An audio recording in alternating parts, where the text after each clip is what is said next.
Salut les complotistes, je voulais vous en parler après cette pause pour Noël, que j'espère que vous avez passé en famille, avec votre très cher proche dans ce moment des repos et un peu rester en famille avec les gens qu'on aime et que vous avez pu donner beaucoup d'amour à vos gens proches.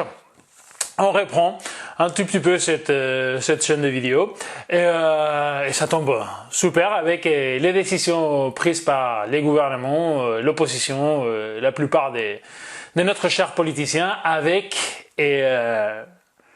cette glorieuse phrase de je vais emmerder, je vous emmerde. Grosso modo, c'est ça.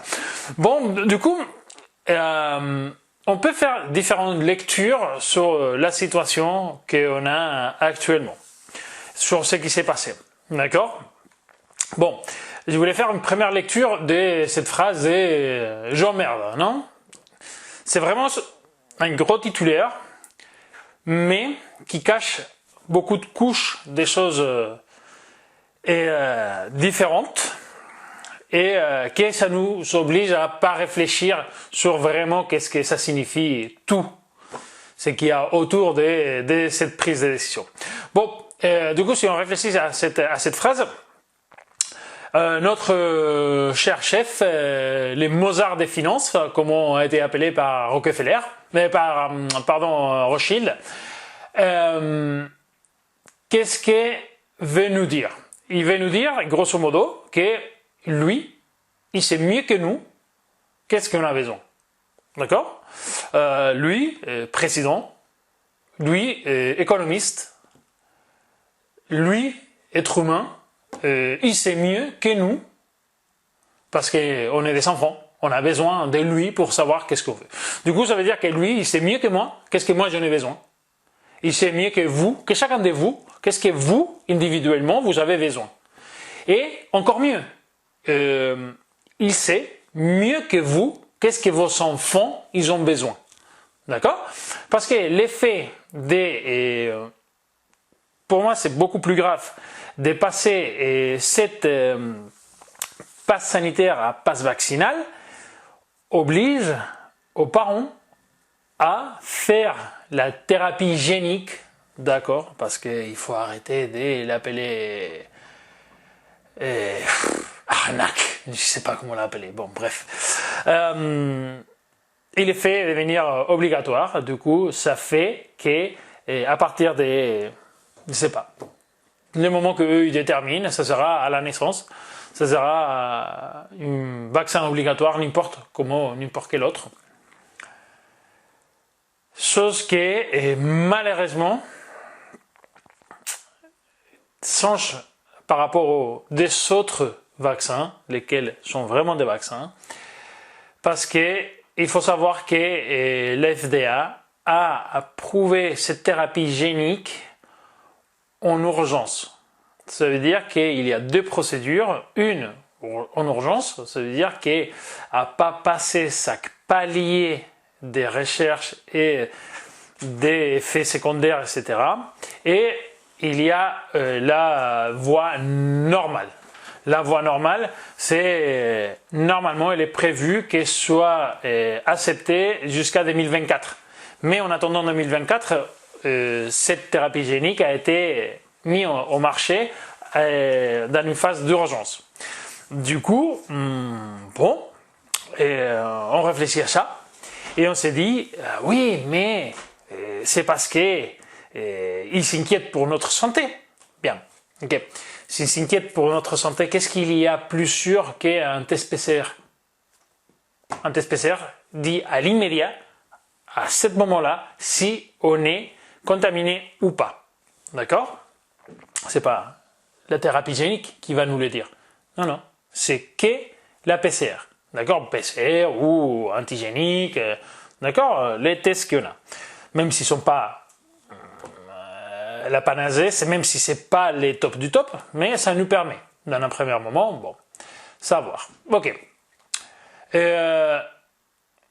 Si ils s'inquiètent par les finances, la thérapie génique elle est gratuite. comment ça fonctionne. Parce que jusqu'au présent, je pense qu'on est en train de les payer deux fois. Une première, quand on a donné, chaque État a donné via Europe l'argent aux entreprises, Big Pharma, pour la recherche. Deuxième, maintenant, ils ne sont pas en train de nous souffrir les doses. Il faut que l'État les paye. Du coup, on est en train de payer deux fois. C'est où l'économie entre le test PCR et la thérapie génique? Non, sauf que l'État a déjà acheté ces doses et il faut les faire écouler. Bien, si on réfléchit à qu'est-ce qui s'est passé dans les bots, une grosse réflexion que je lance comme ça, c'est qu'est-ce qui se ressemble le plus à un politicien de droite? Un politicien de gauche, ou n'importe, un autre politicien. Parce qu'il faut vraiment arrêter de penser que ce qui se ressemble le plus à un politicien de droite, c'est quelqu'un qui vote à droite. Non, pas du tout. C'est un politicien des centres, centre-droite, centre-gauche, n'importe. C'est un autre politicien. Parce que le seul intérêt, c'est rester dans cette poste. Du coup, quand on voit la votation, si on analyse qu'est-ce qu'on arrive à voir vraiment dans la subtilité, c'est que ceux qui sont votés pour les passes vaccinales, ils n'ont rien à perdre, même s'il y a un problème, fair play, on a tous voté oui, pas de souci, on ne va pas se jeter les problèmes uns aux autres. Ok, ceux qui ont voté non, ils disent au mieux, on arrive à obtenir plus de votes de tous ces gens-là qui sont mécontents. S'il y a un problème, on va obtenir plus de votes de tous ces problèmes, de ces gens qui ont eu un problème. Ok, et au pire, écoutez, on a voté non, on savait que ça passait pas, on met l'excuse de on a voté non, mais pas parce qu'on est contre, sinon parce qu'on est contre une les points lesquels a été voté, mais pas sur l'ensemble, etc., etc., etc. Du coup, il se lave les mains et ça continue. Du coup, n'oubliez pas, l'État et n'importe quel parti politique et n'importe quel politicien, il est là pour se perpétuer dans son poste et obtenir de l'argent public. Quel argent public, vu qu'il est des personnes, il est à tout le monde, et comme eux, c'est quelqu'un, il les met dans sa poche. Du coup, vraiment, arrêtons de rester sur la surface et sur des informations et sur les titulaires des grands médias, parce que c'est pas là qu'on va obtenir vraiment les informations profondes. Les informations profondes actuelles, c'est je vous emmerde parce que vous voulez pas vous vacciner. Demain, je vous emmerde parce que vous êtes en train de manger viande et on sait que la viande est à certains points cancérogène. Oh, c'est ça qu'ils disent. Après, je vous emmerde parce que vous savez pas voter. Du coup, pourquoi pas? On s'arrête où dans les je vous emmerde? Première chose. Deuxième chose, parce que si on avale ça, on avale tout. Hein. Et deuxième chose, passe sanitaire, ça devient passe vaccinal. Nos enfants, ça les appartient dans l'éducation, parce qu'on ne peut pas éduquer les enfants autre que dans les systèmes que eux, l'État, n'importe quel parti politique peut arriver à l'État, que l'État a déterminé. Deuxième, maintenant il les appartient parce que il peut faire ce qu'il veut avec la thérapie génique. Du coup, réfléchissons un tout petit peu plus, cherchons tous. C'est trop facile de rester sur les titulaires, sur les mots-clés, ou qu'on soit plus fort. Ne restons pas là. Allons bien en profondeur. Qu'est-ce que ça signifie? Je ne suis pas en train de dire si c'est bon ou pas bon, cette thérapie génique. On ne sait pas. On n'a pas assez de recul pour voir.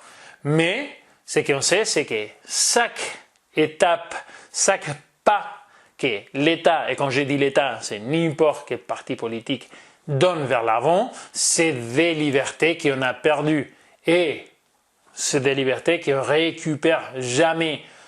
Avec les 70% des personnes avec la thérapie génique, c'était bon. Maintenant, non, il faut les 100%. Avant les enfants, non. Maintenant les enfants, oui.